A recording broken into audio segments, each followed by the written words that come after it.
नमस्कार। स्वागत है आप सभी का सुनो कहानी में। आप सुन रहे हैं मुंशी प्रेमचंद जी के द्वारा लिखा गया उपन्यास गबन, जिसे आवाज दी है मृत्युंजय मिश्रा ने।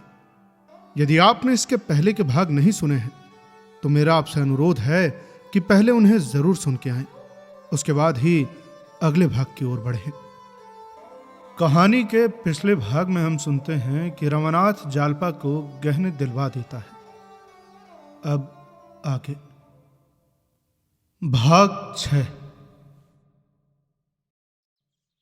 जालपा अब वो एकांतवासिनी रमणी न थी जो दिन भर मुंह लपेटे निराश पड़ी रहती थी। उसे अब घर में बैठना अच्छा नहीं लगता था।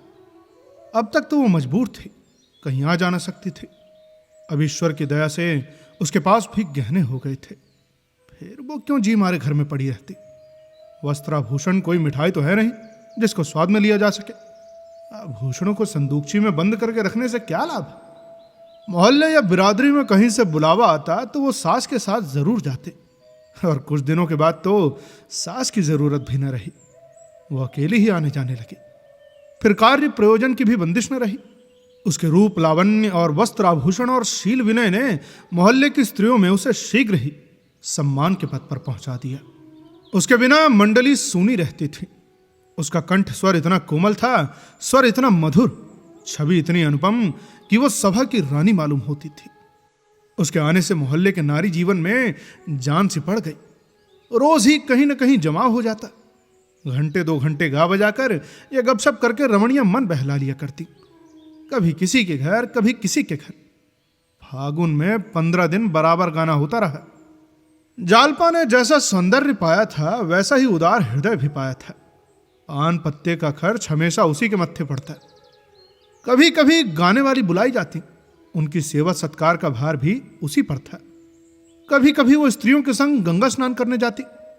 तांगे का किराया और गंगा तट पर जलपान का खर्च भी उसी के मत्थे जाता, और इसी तरह उसके 2-3 रुपए रोज उड़ जाते। रमा आदर्श पति था। जालपा यदि मांगती तो प्राण तक उसके चरणों पर रख देता। रुपए की तो वास्तविकता ही क्या थी, तो उसका मुंह जोता रहता था। जालपा उससे इन जमघटों की प्रतिदिन चर्चा करती। उसका स्त्री समाज में कितना आदर सम्मान है ये देखकर वो फूले न समाता था। एक रोज इस मंडली को सिनेमा देखने की धुन सवार हुई। वहां की बहार देखकर सबके सब मुग्ध हो गई। और भैया तब तो आए दिन सिनेमा की सैर होने लगी। रामा को अब तक सिनेमा का शौक नहीं था। शौक होता भी तो क्या करता। अब हाथ में रुपए आने लगे थे, उस पर जालपा का आग्रह, तब भला वो क्यों न जाता। सिनेमा गृह में ऐसी कितनी ही रमणियां मिलती जो मुख खोले निसंकोच हंसती बोलती रहती थी। उनकी आजादी गुप्त रूप से जालपा पर भी जादू डालती जाती थी। वो घर से बाहर निकलते ही मुंह खोल लेती, लेकिन संकोचवश पर्दे वाली स्त्रियों के स्थान पर बैठती। उसका कितना मन होता कि रमा भी उसके साथ बैठता। आखिर वो उन फैशनेबल औरतों से किस बात में कम है। रूप रंग में वो कम नहीं, सज धज में किसी से कम नहीं, बातचीत करने में कुशल है। फिर वो क्यों पर्दे वालियों के संग बैठे। रमा बहुत शिक्षित न होने पर भी देश तथा काल के प्रभाव से उदार था। पहले तो पर्दे का ऐसा अनन्य भक्त था कि मां को कभी गंगा स्नान कराने लिए जाता ना तो पंडों तक से न बोलने देता। कभी मां की हंसी मर्दाने में सुनाई देती तो आकर बिगड़ता, अरे तुमको जरा भी शर्म नहीं अम्मा, बाहर लोग बैठे हुए और तुम हंस रही हो। मां शर्मसार हो जाती थी, किंतु आयु के साथ रमा का यह लिहाज गायब होता जाता था। उस पर जालपा की रूप छटा उसके साहस को और अधिक उत्तेजित करती थी। जालपा रूपहीन, काली कलूटी, फूहड़ होती तो जबरदस्ती उसको पर्दे में बैठाता। उसके साथ घूमने अथवा बैठने में उसे शर्म आती, लेकिन जालपा जैसी अनन्य सुंदरी के साथ सैर करने में आनंद के संग गौरव भी तो था। वहां के सभ्य समाज की कोई महिला रूप, गठन और श्रृंगार में जालपा की बराबरी न कर सकती थी। गांव की लड़की होने पर भी शहर के रंग में वो इस तरह रंग गई थी जैसे जन्म से शहर ही में रहती आई हो। जरा सी कमी अंग्रेजी शिक्षा की थी, उसे भी रमा पूरी किए देता था, मगर पर्दे का यह बंधन टूटे कैसे। भवन में रमा के कितने दोस्त, कितने ही जान पहचान के लोग बैठे नजर आते थे। वे उसे जालपा के साथ बैठे देखकर कितना हंसेंगे। अंत में एक दिन उसने समाज के सामने ताल ठोक कर खड़े हो जाने का निर्णय कर ही लिया। जालपा से बोला, आज हम तुम सिनेमा घर में संग बैठेंगे। जालपा के हृदय में गुदगुदी सी होने लगी। हार्दिक आनंद की आभा मुख पर झलक उठी। बोली, सच? नहीं जी, साथ वालियां जीने न देंगी। रमानाथ, अरे इस प्रकार डरने से तो फिर कभी कुछ ना होगा। भला ये क्या स्वांग है कि स्त्री मुंह छिपा चिक्की ओट में बैठी रहे। और भैया इस तरह ये मामला भी तय हो गया। पहले दिन दोनों झेपते रहे, लेकिन दूसरे रोज से हिम्मत खुल गई। कई दिनों के बाद तो वो समय भी आया कि रमा तथा जालपा संध्या समय पार्क में संग संग टहलते दिखाई दिए। जालपा मुस्कुरा कर बोली, कहीं बाबूजी देख ले तो? रमानाथ, तो क्या, कुछ नहीं होगा। मैं तो मारे लज्जा के गड़ जाऊंगी। अभी तो मुझे भी शर्म आएगी, मगर बाबूजी स्वयं ही इधर ना आएंगे। और जो कहीं अम्मा जी ने देख लिया तो? अम्मा जी से कौन भय खाता है, 2 दलीलों में ठीक कर दूंगा। 10-5 रोज में ही जालपा ने नए महिला समाज में अपना रंग जमा लिया। उसने इस समाज में इस प्रकार प्रवेश किया जैसे कोई कुशल वक्ता पहली बार परिषद के मंच पर आता है। विद्वान लोग उसकी अपेक्षा करने की इच्छा होने पर भी उसकी प्रतिभा के समक्ष सिर झुका देते हैं। जालपा भी आई, देखा और विजय कर लिया। उसके अनुपम सौंदर्य में वो गरिमा, वो कठोरता, वो शान, वो तेजस्विता थी जो कुलीन महिलाओं के लक्षण हैं। पहले ही रोज एक महिला ने जालपा को चाय का निमंत्रण दे दिया और जालपा इच्छा न होने पर भी उसे अस्वीकार न कर सकी। जब दोनों प्राणी वहां से लौटे तो रमा चिंतित स्वर में बोला, तो कल इसकी चाय पार्टी में जाना पड़ेगा। जालपा, क्या करती, मना करते भी तो न बनता था। तो क्या सुबह तुम्हारे लिए एक अच्छी सी साड़ी ला दूं? अरे क्या मेरे पास साड़ी नहीं है? थोड़ी देर के लिए 50-60 रुपए खर्च करने से क्या फायदा? अरे तुम्हारे पास अच्छी साड़ी कहाँ है? उसकी साड़ी देखी तुमने? ऐसे ही तुम्हारे लिए भी ले आऊंगा। जालपा ने विवशता के भाव से कहा, मुझे साफ कह देना चाहिए था कि मेरे पास समय नहीं है। अरे तो फिर उनकी दावत भी तो करनी पड़ेगी। ये तो बड़ी विपत्ति गले पड़ी। अरे विपत्ति कुछ नहीं है, सिर्फ यही विचार है कि मेरा मकान इस काम के लायक नहीं है। मैं इस कुर्सियां, चाय के सेट रमेश के यहां से मांग लाऊंगा, मगर घर के लिए क्या करूं? जालपा, अरे तो क्या आवश्यकता है कि हम लोग भी दावत करें? रमा ने ऐसी भद्दी बात का कुछ जवाब न दिया। उसे जालपा के लिए जूते की जोड़ी और सुंदर कलाई की घड़ी की चिंता पैदा हो गई। उसके पास कौड़ी भी न थी। उसका खर्च रोज बढ़ता जाता था। अभी तक गहने वालों को 1 पैसा भी देने की नौबत ना आई थी। एक दफा गंगू महाराज ने इशारे से तकाजा भी किया था, मगर यह भी तो नहीं हो सकता कि जालपा फटेहाल चाय पार्टी में जाए। नहीं, जालपा पर वो इतना अन्याय नहीं कर सकता। इस मौके पर जालपा की रूप शोभा का सिक्का बैठ जाएगा भाई। सभी तो आज बढ़िया साड़ी पहने हुई थी।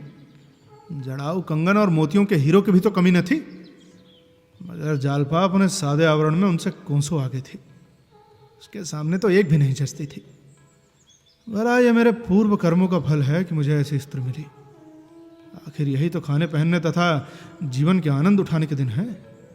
जब जवानी में ही सुख न उठाया तो फिर बुढ़ापे में क्या कर लेंगे? बुढ़ापे में मान लिया धन हुआ भी तो क्या, जवानी बीत जाने पर विवाह किस काम का भाई? साड़ी और घड़ी लाने की उसे धुन सवार हो गई। रात भर तो उसने सब्र किया, मगर दूसरे रोज दोनों चीजें लाकर ही माना। जालपा ने झुंझला कर कहा, अरे मैंने तो तुमसे कहा था ना कि इन चीजों की जरूरत नहीं है। 150 से कम की नहीं होंगी। रमानाथ, 150?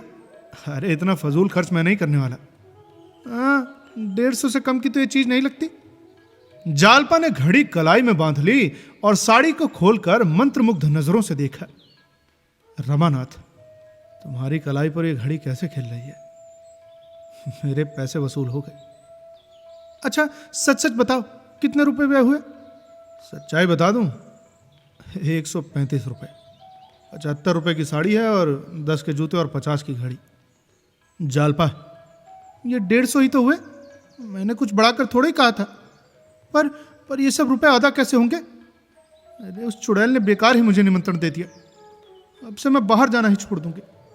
रमा भी इसी चिंता में मग्न था, पर उसने अपने भाव को प्रकट करके जालपा के उत्साह में बाधा न डाली।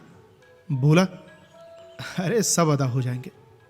जालपा ने तिरस्कार भाव से कहा, अरे कहां से अदा हो जाएंगे, जरा सुनो तो, कौड़ी तो बचती नहीं, अदा कहां से हो जाएंगे? वो तो कहो बाबूजी घर का खर्च संभाले हुए हैं, नहीं तो पता चलता। क्या तुम समझते हो कि मैं गहने और साड़ियों पर मरती हूं? अरे इन चीजों को लौटाओ। रमा ने प्रेमपूर्ण नेत्रों से कहा, अच्छा इन चीजों को रख लो, अब तुमसे बिना कुछ नहीं लाऊंगा।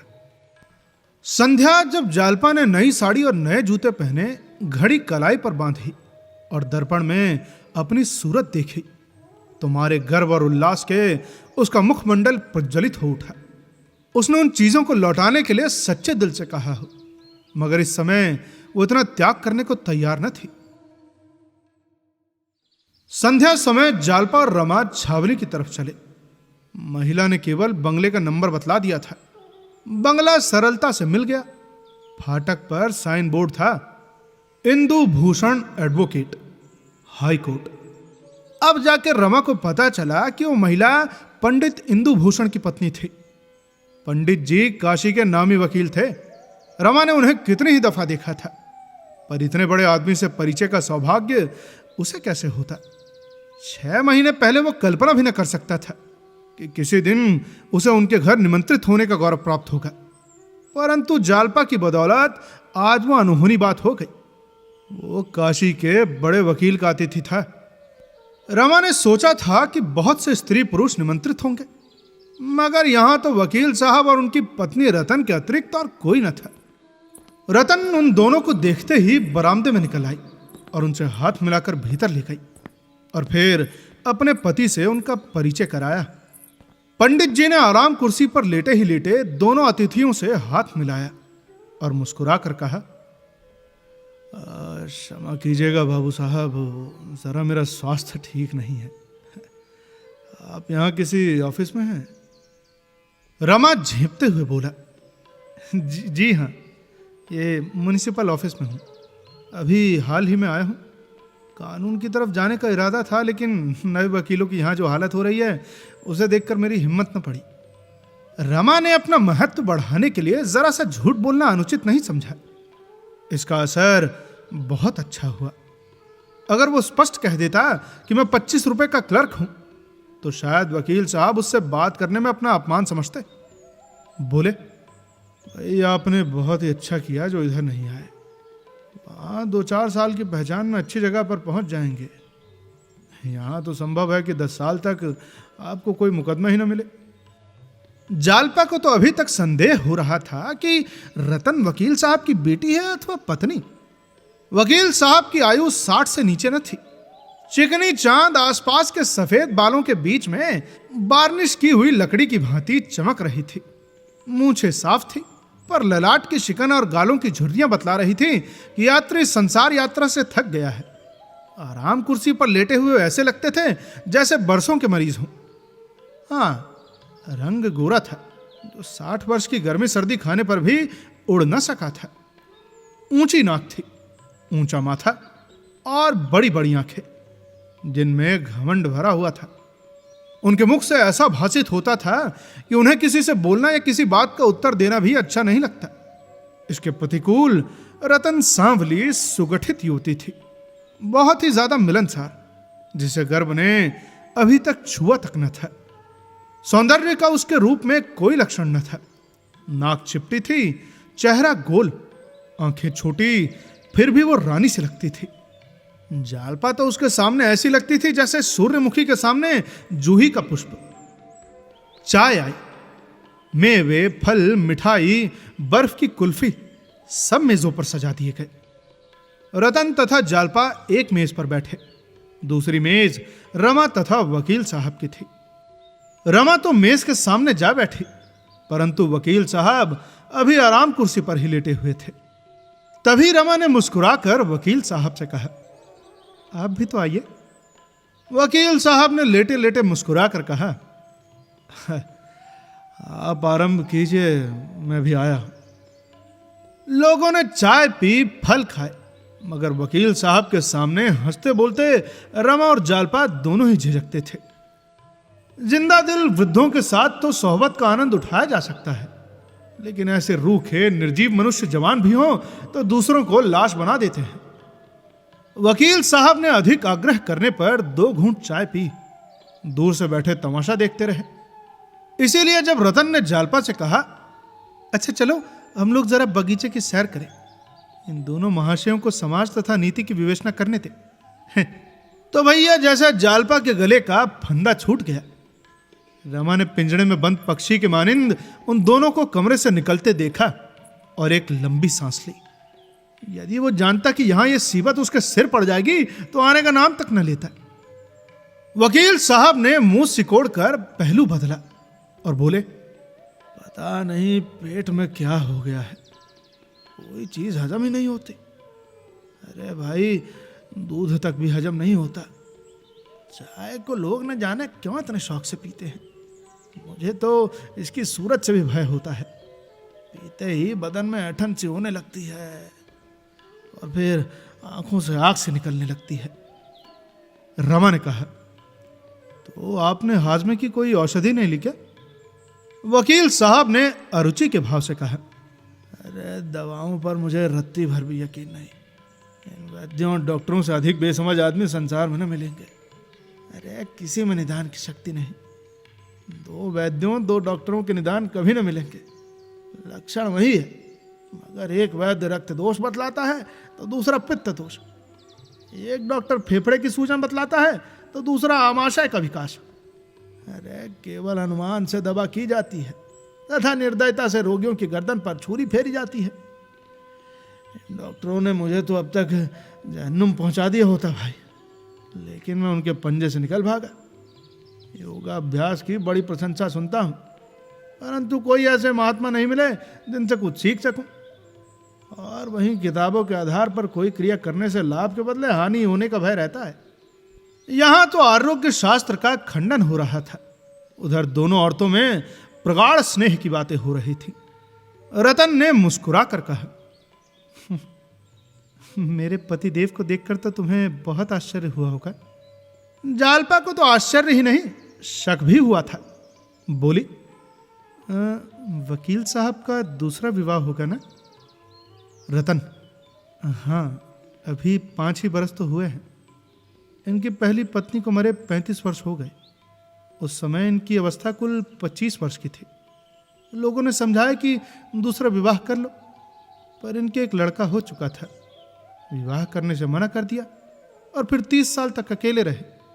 मगर आज 5 वर्ष हुए जवान बेटे का देहांत हो गया, तब फिर विवाह करना जरूरी हो गया। मेरे माँ बाप न थे, मामा जी ने मेरा पालन किया था। कह नहीं सकती कि इनसे कुछ ले लिया अथवा इनकी सज्जनता पर मुग्ध हो गए। मैं तो यही समझती हूँ कि प्रभु की यही इच्छा थी, लेकिन मैं जब से आई हूँ मोटी होती चली जाती हूँ। डॉक्टरों का कहना है कि तुम्हें औलाद नहीं हो सकती। बहन, मुझे संतान की लालसा नहीं है, लेकिन मेरे पति मेरी हालत देखकर बहुत दुखी रहते हैं। मैं ही इनके सब रोगों की जड़ हूँ। आज इस पर मुझे एक औलाद दे दें तो इनके सारे रोग भाग जाएंगे। कितना चाहती हूँ कि पतली हो जाऊं, गर्म पानी से टब स्नान करती हूँ, रोज पैदल घूमने जाती हूँ, घी दूध कम खाती हूँ, खाना भी आधा कर दिया है।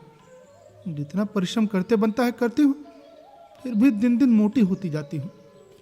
मेरे तो कुछ समझ में नहीं आता कि क्या करूँ। जालपा, तो वकील साहब तो तुमसे ईर्ष्या करते होंगे। रतन, नहीं बहन, बिल्कुल नहीं। भूल कर भी कभी मुझसे इसकी बात नहीं की। उनके मुंह से कभी भी ऐसा शब्द नहीं निकला जिससे उनके मन का दुख प्रकट होता है। पर मैं जानती हूँ वो चिंता उन्हें मारे डालती है। अब इस पर अपना तो कोई बस नहीं है। क्या करूँ? मैं जितना चाहूँ करूँ, जैसे चाहे करूँ, कभी नहीं बोलते। जो कुछ कमाते हैं लाकर मेरे हाथ पर रख देते हैं। समझाती हूँ कि अब तुम्हें वकालत करने की क्या आवश्यकता है भाई, आराम क्यों नहीं करते? पर इनसे घर पर बैठा ही नहीं जाता। सिर्फ 2 चपातियों से नाता है। बहुत जिद की तो 2-4 दाने अंगूर खा लिए। सही बताऊं बहन, तो मुझे तो उन पर दया आती है। मुझसे जहां तक हो सकता है उनकी सेवा करती हूँ। आखिर वो मेरे ही लिए तो अपनी जान खपा रहे हैं। जालपा, ऐसे पुरुषों को तो देवता समझना चाहिए। यहाँ तो एक पत्नी मरी नहीं कि दूसरा विवाह रच गया। 30 साल अकेले रहना सबका काम नहीं है। रतन, हाँ बहन, हैं तो देवता ही। अब भी कभी उस स्त्री की चर्चा आ जाती है ना तो रोने लगते हैं। तुम्हें उनकी तस्वीर दिखाऊंगी। देखने में जितने कठोर मालूम होते हैं, भीतर से इनका हृदय उतना ही नर्म है। कितने ही अनाथों, विधवाओं और गरीबों के महीने बांध रखे हैं। तुम्हारा वो कंगन तो बड़ा सुंदर है। जालपा, हाँ, बड़े अच्छे कारीगर का बनाया हुआ है। रतन, मैं तो यहाँ किसी को जानती ही नहीं। वकील साहब को गहने के लिए कष्ट देने की इच्छा नहीं होती, और फिर मामूली सुनारों से बनवाते डर लगता है, न जाने क्या मिला दे। मेरी सप्तनिजी के सब गहने रखे हुए हैं, लेकिन वो मुझे अच्छे ही नहीं लगते। तुम बाबू रमानाथ से मेरे लिए ऐसा ही एक जोड़ा कंगन बनवा दोगी क्या? जालपा, देखिए, पूछती हूँ। रतन, आज तुम्हारे आने से जी बहुत खुश हुआ। दिन भर अकेली पड़ी रहती हूँ, जी घबराया करता है। किसके पास जाऊँ? किसी से परिचय नहीं, और फिर मेरा मन भी नहीं चाहता कि उनसे मैत्री करूं। 2-1 महिलाओं को बुलाया, उनके घर भी गई, चाहा कि उनसे बहनापा जोड़ लूं, लेकिन उनके आचार विचार देखकर उनसे दूर रहने की इच्छा मालूम हुई। दोनों ही मुझे उल्लू बनाकर लूटना चाहती थी। अरे, मुझसे रुपए उधार ले गई और आज तक दे नहीं रही। और तो और श्रृंगार की चीज़ों पर मैंने उनका इतना प्रेम देखा कि कहते लज्जा आती है। अगर हो सके तो तुम घड़ी आध घड़ी के लिए रोज चली आया करो बहन। जालपा, वाह, इससे अच्छा और क्या होगा। रतन, अच्छा, मैं मोटर भेज दिया करूंगी। जालपा, अरे क्या जरूरत है, तांगे तो मिलते ही हैं। रतन, न जाने क्यों तुम्हें छोड़ने को जी नहीं चाहता। तुम्हें तो पाकर रमानाथ जी अपना भाग्य सराहते होंगे। जालपा ने मुस्कुरा कर कहा, अरे भाग्य भाग तो कहीं नहीं सराहते, गुड़ किया जमाया करते हैं। रतन, सच? मुझे तो विश्वास नहीं आता। अरे लो, वो भी तो आ गए। पूछना जरा कि ऐसा दूसरा कंगन बनवा देंगे क्या? जालपा रमा से, क्यों, चरण दारन से कहा जाए तो ऐसे कंगन कितने दिन में बना देंगे? रतन ऐसा ही कंगन बनवाना चाहती है। रमा ने तत्परता से कहा, हाँ हाँ, बना क्यों नहीं सकता, इससे बहुत अच्छा बना सकता है। रतन, इस जोड़े के कितने लिए थे? 800 के थे शायद। जालपा ने कहा। रतन, कोई हरज नहीं, मगर बिल्कुल ऐसा ही हो, इसी नमूने का। रमानाथ, अरे हाँ हाँ, बनवा दूंगा। रतन, मगर भाई अभी मेरे पास रुपए नहीं है। रुपए के मामले में पुरुष महिलाओं के सामने कुछ नहीं कह सकता। क्या वो कह सकता है कि इस वक्त मेरे पास रुपए नहीं है? वो मर जाएगा पर ये ऊज न करेगा। वो कर्ज लेगा, दूसरों की खुशामद करेगा, पर स्त्री के सामने अपनी मजबूरी न दिखाएगा। रुपए की चर्चा को ही वो तुच्छ समझता है। जालपा पति की आर्थिक दशा अच्छी तरह जानती थी, पर यदि रमा ने इस समय कोई बहाना कर दिया होता तो उसे बहुत बुरा मालूम होता। वो मन में डर रही थी कि कहीं ये महाशय ये न कह बैठे कि सर्राफ से पूछकर कहूंगा। उसका दिल धड़क रहा था, पर जब रमा ने वीरता के साथ कहा, अरे हाँ हाँ, रुपए की कोई बात नहीं, जब चाहे दे दीजिएगा, तो वो खुश हो गई। रतन, तो कब तक आशा करूं? रमानाथ, मैं आज ही सर्राफ से कह दूंगा, लेकिन तब भी 15 दिन तो लग ही जाएंगे। जालपा, अब की रविवार को मेरे ही घर चाय पीजिएगा। रतन ने निमंत्रण सहर्ष स्वीकार किया और दोनों आदमी विदा हुए। रमेश बाबू बैठे हुए थे। जालपा तो तांगे से उतरकर अंदर चली गई। रमा रमेश बाबू के पास जाकर बोला, क्या आपको आए देर हो गई? रमेश, नहीं नहीं, अभी तो चला आ रहा हूं। क्या वकील साहब के यहां गए थे क्या? रमानाथ, जी हाँ, 3 रुपए की चपत पड़ गई। रमेश, हाजी कोई हर्ज नहीं, ये रुपए वसूल हो जाएंगे। बड़े आदमियों से राह रस्म हो जाए तो बुरा नहीं है। बड़े बड़े काम निकलते हैं, एक दिन उन लोगों को भी तो बुलाओगे। रमानाथ, अरे अब की इतवार को चाय की दावत दे आया हूं। रमेश, कहो तो मैं भी आ जाऊं। जानते हो ना कि वकील साहब के एक भाई इंजीनियर हैं। मेरे एक साले बहुत दिनों से बेकार बैठे हैं। अगर वकील साहब उसकी सिफारिश कर दे तो गरीब को जगह मिल जाए बेचारे को। तुम जरा मेरा इंट्रोडक्शन करा देना, बाकी और सब तो मैं कर लूँगा। पार्टी का इंतजाम ईश्वर ने चाहा तो ऐसा होगा कि मेम साहब खुश हो जाएंगे। चाय के सेट, शीशे के रंगीन गुलदान और फानस मैं ला दूंगा। कुर्सियां, मेजे, फर्श सब मेरे ऊपर छोड़ दो। न कूली की जरूरत न मजूर की, उन्हीं मूसल चंद को रगे दूंगा। रमानाथ, तब तो बड़ा मजा रहेगा। मैं तो बड़ी चिंता में पड़ा हुआ था भाई। रमेश, अरे चिंता की कोई बात नहीं यार, उसी लौंडे को जोत दूंगा। कहूंगा जगह चाहते हो तो कारगुजारी दिखाओ, फिर देखना कैसी दौड़ धूप करता है। रमानाथ, लेकिन अभी तो 2-3 महीने हुए आप अपने साले को कहीं नौकर रखा चुके हैं ना। रमेश, जी अभी 6 और बाकी हैं, पूरे 7 जीव हैं। अच्छा जरा बैठ जाओ, जरूरी चीजों की सूची बना लीजिए। आज ही से दौड़ धूप होगी तब तो सब चीजें जुटा सकूंगा। अच्छा और कितने मेहमान होंगे? रमानाथ, अरे होंगे क्या, मेम साहब होंगी बस, और शायद वकील साहब आ जाए। रमेश, ये बहुत अच्छा किया भाई, बहुत से आदमी हो जाते तो भब्बड़ हो जाता। हमें तो मेम साहब से काम है, अब भला ठलवों की खुशामद करने से क्या फायदा। दोनों आदमियों ने सूची तैयार की। रमेश बाबू ने दूसरे ही दिन से सामान जमा करना शुरू कर दिया। उनकी पहुंच अच्छे अच्छे घरों में थी। सजावट की अच्छी अच्छी चीजें बटोर लाए।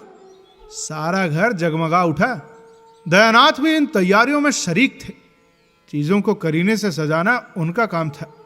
कौन गमला कहां रखा जाए, कौन तस्वीर कहां लटकाई जाए, कौन सा गलीचा कहां बिछाया जाए, इन प्रश्नों पर 3 मनुष्यों में घंटों विवाद होता रहता। दफ्तर जाने के पहले और दफ्तर से आने के बाद तीनों इन्हीं कामों में जुट जाते।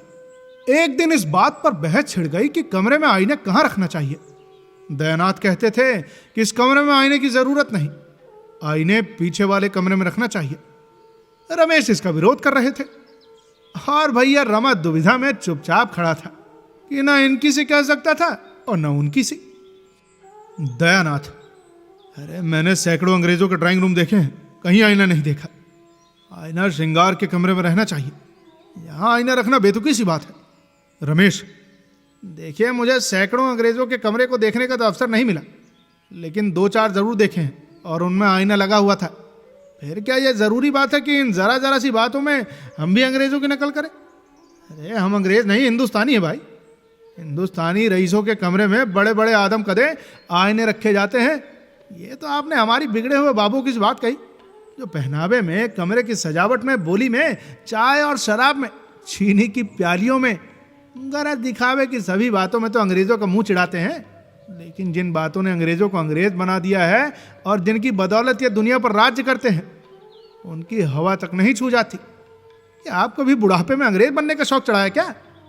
दयानाथ अंग्रेजों की नकल को बहुत बुरा समझते थे। वो चाय पार्टी भी उन्हें बुरी मालूम हो रही थी। अगर कुछ संतोष था तो यही कि 2-4 बड़े आदमियों से परिचय हो जाएगा। उन्होंने अपनी जिंदगी में कभी कोट नहीं पहना था। चाय पीते थे मगर चीनी के सेट की कैद न थी। कटोरा, कटोरी, गिलास, लोटा, तसला, किसी से भी उन्हें आपत्ति न थी। लेकिन इस वक्त उन्हें अपना पक्ष निभाने की पड़ी थी। बोले, अरे हिंदुस्तानी रईसों के कमरे में मेज कुर्सियां नहीं होती, फर्श होता है। आपने कुर्सी मेज लगाकर इसे अंग्रेजी ढंग पर तो बना दिया। अब आईने के लिए हिंदुस्तानियों की मिसाल दे रहे हैं। या तो हिंदुस्तानी रखिए या अंग्रेजी। ये क्या, ये आधा तीतर आधा बटेर। अरे कोट पतलून पर चागोशिया टोपी तो अच्छी नहीं मालूम होती ना। रमेश बाबू ने समझा था कि दयानाथ की जबान बंद हो जाएगी, लेकिन यह जबान सुना तो चकरा गए। मैदान हाथ से जाता हुआ दिखाई दिया। बोले, तो फिर आपने किसी अंग्रेज के कमरे में आईना नहीं देखा? अरे भला ऐसे 10-5 अंग्रेज का नाम तो बताइए। एक आपका वही किरंटा हेड क्लर्क है ना, उसके सिवा और किसी अंग्रेज के कमरे में तो शायद आपने कदम भी ना रखा हो। उसी किरंटे को आपने अंग्रेजी रुचि का आदर समझ लिया है। वो मानता हूं, खूब समझता हूं मैं। दयानाथ, अरे ये तो आपकी जबान है। उसे किरंटा, चमरे शेनर, पिलपिली चाहे जो कहें, लेकिन रंग को छोड़कर वो किसी बात में अंग्रेजों से कम नहीं है। और उसके पहले तो यूरोपियन था वो। रमेश इसका कोई जवाब सोच ही रहा था कि एक मोटर कार द्वार पर आकर रुकी और रतनबाई उतरकर बरामदे में आई। तीनों आदमी चटपट बाहर निकल आए। रमा को इस वक्त रतन का आना बुरा मालूम हुआ।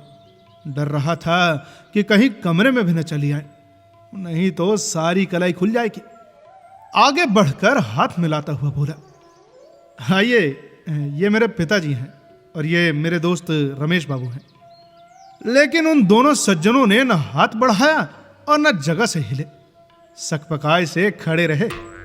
रतन ने भी उनसे हाथ मिलाने की जरूरत न समझी। दूर से उनको नमस्कार करके रमा से बोली, नहीं नहीं, बैठूंगी नहीं, इस वक्त फुर्सत नहीं है, वो तो आपसे कुछ कहना था। ये कहते हुए वो रमा के साथ मोटर तक आई और आहिस्ता से बोली, आपने सर्राफ से तो कह दिया था ना? रमा ने निसंकोच होकर कहा, जी हाँ, बन रहा है। रतन, उस दिन मैंने कहा था ना कि अभी रुपए न दे सकूंगी, पर मैंने समझा कि शायद आपको कष्ट हो, इसलिए रुपए मंगवा लिए हैं। 800 चाहिए ना? जालपा ने कंगन के दाम 800 बताए थे। रमा चाहता तो इतने रुपए ले सकता था, पर रतन की सरलता और विश्वास ने उसके हाथ पकड़ लिए। ऐसी उदार निष्कपट रमणी के साथ वो विश्वासघात न कर सका। वो व्यापारियों से 2-2, 4-4 आने लेते जरा भी न झिझकता था। वो जानता था कि वो सब भी ग्राहकों को उल्टे छुरे से मूंढते हैं। ऐसों के साथ ऐसा व्यवहार करते हुए उसकी आत्मा को लेश मात्र भी संकोच न होता था। लेकिन इस देवी के साथ कपट व्यवहार करने के लिए किसी पुराने पापी की जरूरत थी। कुछ सकुचाता हुआ बोला, क्या जालपा ने कंगन के दाम 800 बतलाए थे क्या? वो उसे शायद याद न रही होगी। उसके कंगन 600 के हैं, आप चाहें तो 800 के बनवा दो। रतन, नहीं नहीं, मुझे तो वही पसंद है, आप 600 का ही बनवाइए। उसने मोटर पर से अपनी थैली उठाकर 100 रुपए के 6 नोट निकाले। रमा ने कहा, अरे ऐसी जल्दी क्या है, चीज तैयार हो जाएगी तो हिसाब हो जाएगा।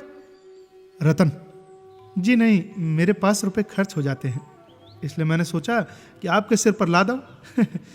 मेरी आदत है कि जो काम करती हूं जल्द से जल्द कर डालती हूं, विलंब से मुझे उलझन होती है। ये कहकर वो मोटर पर बैठ गई। मोटर हवा हो गई। रमा संदूक में रुपए रखने के लिए अंदर चला गया तो दोनों वृद्ध जनों में बातें होने लगी। रमेश, देखा? दयानाथ, जी हाँ, आंखें खुली हुई थी मेरी, अब मेरे घर में भी वही हवा आ रही है, ईश्वर ही बचावे। रमेश, बात तो ऐसी ही है, पर आजकल ऐसी ही औरतों का काम है, जरूरत पड़े तो कुछ मदद तो कर सकती हैं, बीमार पड़ जाओ तो कम से कम डॉक्टर को तो बुला ला सकती हैं। यहां तो चाहे हम मर जाएं तब भी क्या मजाल कि स्त्री घर से पाव बाहर निकाले। दयानाथ, देखिए भाई, हमसे तो ये अंग्रेजियत नहीं देखी जाती, क्या करे, संतान की ममता है, नहीं तो यही जी चाहता है कि रमा से साफ कह दूं, भैया अपना घर अलग लेकर रहो। आँखें फूटी पीर गई। मुझे तो उन मर्दों पर क्रोध आता है जो स्त्रियों को इस सिर पर चढ़ाते हैं। देख लेना, एक दिन ये औरत वकील साहब को दगा देगी। रमेश, देखिए महाशय, इस बात में तो मैं तुमसे सहमत नहीं हूं। ये क्यों मान लेते हो कि जो औरत बाहर आती जाती है वो जरूर ही बिगड़ी हुई है? मगर रमा को मानती बहुत है, रुपए न जाने किस लेती है। दयानाथ, मुझे तो इसमें कुछ गोलमोल मालूम होता है, रमा कहीं उनसे कोई चाल न चल रहा हो। इसी समय रमा भीतर से निकला आ रहा था। अंतिम वाक्य उसके कान में पड़ गया। भौहें चढ़ाकर बोला, जी हाँ, जरूर चाल चल रहा हूं, उसे धोखा देकर रुपए ऐंठ रहा हूं, यही तो मेरा पेशा है ना। दयानाथ ने झेपते हुए कहा, अरे तो इतने बिगड़ते क्यों हो, मैंने तो कोई ऐसी बात नहीं कही। रमानाथ, भाई पक्का जालिया बना दिया और क्या कहते, भला आपके दिल में सुभाई क्यों है? आपने मुझ में ऐसी कौन सी बात देखी जिसे आपको यह ख्याल पैदा हुआ? मैं जरा साफ सुथरे कपड़े पहनता हूं, जरा नई प्रथा के अनुसार चलता हूं, तो इसके सिवा आपने मुझ में कौन सी बुराई देखी भाई? मैं जो कुछ खर्च करता हूं ईमान से कमा कर खर्च करता हूं। जिस दिन धोखे और फरेब की नियत आएगी ना, जहर खाकर प्राण दे दूंगा। हाँ, ये बात है कि किसी को खर्च करने की तमीज होती है और किसी को नहीं होती। ये अपनी सुबुद्धि है। अगर इसे आप धोखेबाजी समझें तो आपको अख्तियार है। जब आपकी तरफ से मेरे विषय में ऐसे संशय होने लगे तो मेरे लिए यही अच्छा है कि मुंह में कालिख लगाकर कहीं निकल जाऊं। रमेश बाबू यहां मौजूद हैं, आप इनसे मेरे विषय में जो कुछ चाहे पूछ सकते हैं, मेरे खातिर झूठ ना बोलेंगे। सत्य के रंग में रंगी हुई इन बातों ने दयानाथ को आश्वस्त कर दिया। बोले, जिस दिन मुझे मालूम हो जाएगा कि तुमने ढंग अख्तियार किया है ना, उसके पहले मैं मुंह में कालिख लगाकर निकल जाऊंगा। तुम्हारा बढ़ता हुआ खर्च देखकर मेरे मन में संदेह हुआ था। मैं इसे छिपाता नहीं हूं, लेकिन जब तुम कह रहे हो तुम्हारी नीयत साफ है तो मैं संतुष्ट हूं। मैं केवल इतना ही चाहता हूं कि मेरा लड़का चाहे गरीब रहे पर नीयत न बिगाड़े। मेरी तो ईश्वर से यही प्रार्थना है कि वो तुम्हें सतपथ पर रखे। रमेश ने मुस्कुरा कर कहा, अरे अच्छा, ये किस्सा तो हो चुका। अब ये बताओ उसने तुम्हें रुपए किस लिए दिए? मैं गिन रहा था भाई, 6 नोट थे, शायद 100 के थे। रमानाथ, ठग लाया हूं। रमेश, अरे ऐसा है, मुझसे शरारत करोगे तो मार बैठूंगा। अगर जटकी लाए हो तो मैं भी तुम्हारी पीठ ठोकूंगा। जीते रहो, खूब जटो, लेकिन आबरू पर आंच ना आने पावे, किसी को कानो कान खबर ना हो। ईश्वर से तो मैं नहीं डरता, वो जो कुछ पूछेगा उसका जवाब मैं दे दूंगा, मगर आदमी से डरता हूं भाई। सच बताओ किस लिए रुपए लिए हैं? कुछ दलाली मिलने वाली है तो मुझे भी शरीक कर लेना। रमानाथ, अरे यार, जड़ाऊ कंगन बनवाने को कह गई थी। रमेश, तो चलो मैं एक अच्छे सर्राफ से बनवा दूं भाई, ये झंझट तुमने बुरा मोल ले लिया। औरत का स्वभाव तुम जानते नहीं भाई, किसी पर विश्वास तो इन्हें आता ही नहीं। तुम चाहे 2-4 रुपए पास ही से खर्च कर दो, पर ये तो यही समझेगी कि मुझे लूट लिया। नेक नामी तो शायद मिले, मगर हाँ, बदनामी तैयार खड़ी है। रमानाथ, आप मूर्ख स्त्रियों की बातें कर रहे हैं, शिक्षित स्त्रियां ऐसी नहीं होती। जरा देर बाद रमा अंदर जाकर जालपा से बोला, ओ, अभी तुम्हारी सहेली रतन आई थी। जालपा, सच? अभी तो बड़ा गड़बड़ हुआ होगा, यहां तो कुछ तैयारी तो थी नहीं। रमानाथ, अरे कुशल यही हुई कि कमरे में नहीं आई, कंगन के रुपए देने आई थी। तुमने उनसे शायद 800 रुपए बताए थे क्या? मैंने 600 ले लिए। जालपा ने झेंपते हुए कहा, मैंने तो दिल लगी की थी। जालपा ने इस तरह अपनी सफाई तो दे दी, लेकिन बहुत देर तक उसके मन में उथल पुथल होती रही। रमा ने अगर 800 रुपए ले लिए होते तो शायद वो उथल पुथल न होती, वो अपनी सफलता पर खुश होती। पर रमा के विवेक ने उसकी धर्म बुद्धि को जगा दिया। वो पछता रही थी कि मैं व्यर्थ झूठ बोली। वो मुझे अपने मन में कितना नीच समझ रहे होंगे, रतन भी मुझे कितना बेईमान समझ रही होगी। अब कहानी में आगे क्या होता है, ये जानने के लिए जुड़े रहिए सुनो कहानी के साथ। तब तक के लिए सुनते रहिए सुनो कहानी की अन्य कहानियां। और यदि कहानी पसंद आई हो तो शेयर करिए अपने दोस्तों के साथ और अपने फैमिली के साथ। मिलते हैं अगले भाग में। धन्यवाद।